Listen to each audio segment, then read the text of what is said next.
Yes, yes, yes, yes.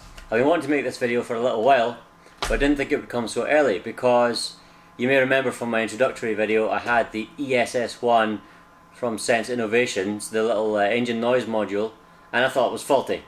Turns out it wasn't faulty at all. And the reason I thought it was is I would plug it into the computer and it wouldn't register anything. It wasn't apparently there.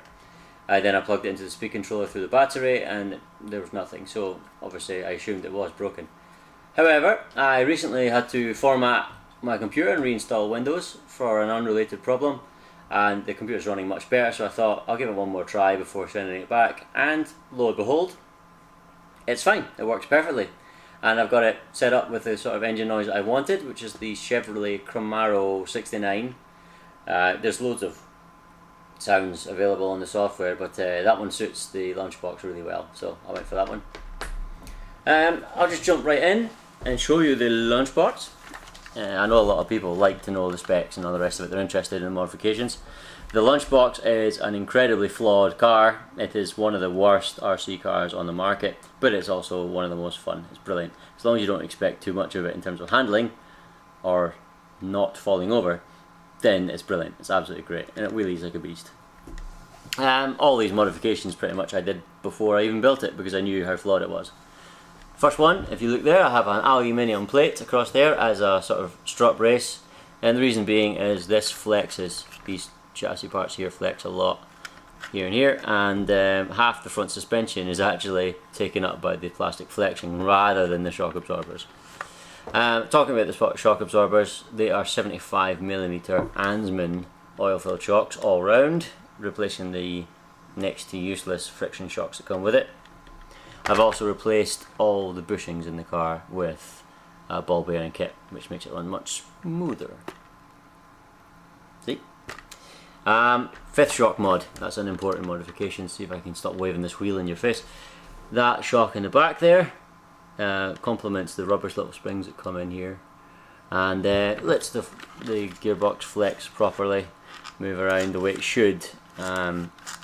These little springs tend to break, and this makes it much more stable. The next important one, probably the joint most important along with the fifth shock mod I would think, is the wheelie bar mod. Now you can see the wheelie bar bolts through here onto the gearbox housing. What happens over time is this obviously gets a fair hitting off the ground every time you wheelie, and it sends the shock through this mounting point, and it can actually split the gearbox casing all the way along here, which is no good. So you get these braces or anything. I used the sort of thing you see on turnbuckles, and I just mounted them and bolted them through here, so the actual shock from when this part hits the ground is spread evenly between here and up here. Works much better. I've had no problems since. Another modification I've done is these just the simple shell mounts are now alloy rather than plastic because they can snap, and this grey piece in here where the battery is because it's been printed from a 3D printer. My friend Carol printed that for me so I could fit a Lipo battery because it's a bit bigger. So thanks man, works perfect. Power is delivered via this speed controller. That is an Etronix Probe WP. See if I can get it in the shot there. It's a good enough little speed controller. It's brushed, but it also allows a Lipo because it has the automatic cutoff, which is not something that is usually available on very budget speed controllers. So it saves me having to fit a buzzer to cut the voltage off. And the motor is an ancient motor. There it is there. Trinity P2K Pro Racing 27-turn stock motor, probably 15 years old at least. Very high torque. That's what's good about it. I used to use it in my Team Lossy XXS touring sedan, which you probably remember when I used to race. We'd race on wood and carpet surfaces. The carpet I would use this one because it was high torque and I could gear it up and it was fine, it would pull properly. For the wood surfaces I would use the Revenge of the Monster Pro, which is the one that's in it now. Because it was high revving, low torque, you could get a lot of speed out of it, but it wasn't so difficult to control at the bottom end where it was a really slippy surface and you didn't really want a lot of punch off the line. So it was more drivable. Right, onto the ESS One itself. That's the unit here. It fits really nicely in the Lunchbox chassis, nice and snug. I just had to trim a little bit of plastic away, but nothing too bad. And I've actually made a schoolboy error because I have tucked all the electronics underneath with cable ties, and what happens if I need to plug it into the computer again to change the settings? Yeah, schoolboy error. Anyway, never mind. I'll change the settings at another day if I'm not happy, but I'll just leave them as is for the moment. The way that the power is fed is there's a Y piece here. Basically, it's a Dean's connection. Comes from the speed controller. See if I can see it. There it is. Speed controller and unit go into together, and then that leads to the battery. And then there's one of these cables which does the same. Goes into there's another Y piece, and it goes into the receiver on the throttle port. So you have speed controller and machine going into the same port in the receiver, which is how it matches the engine noises to your throttle inputs. I've actually already got this plugged in, which you shouldn't really do. You should never leave your batteries plugged in, but it was just for the sake of this video, so there's no real problem. But might as well fire it up and let you hear it. Always turn your transmitter on first, or it'll run away on you, what it could do.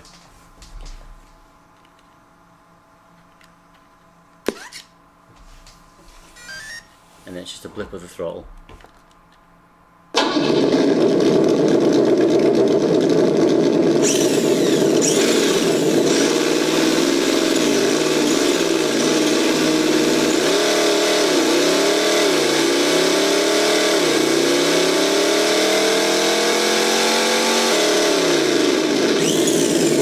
You can put brakes on it as well. Not so good off-road because it doesn't really work, but it sounds great.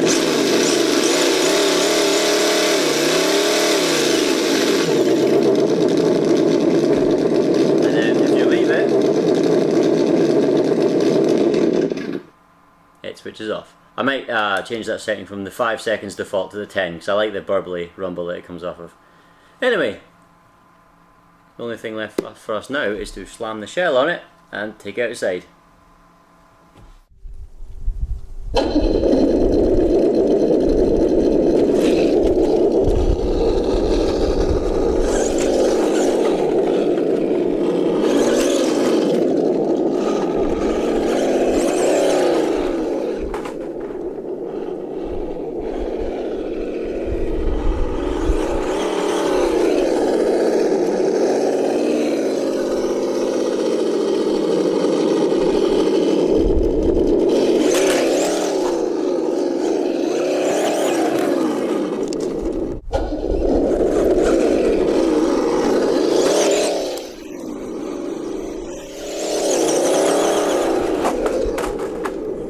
Damn it.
wasn't supposed to happen.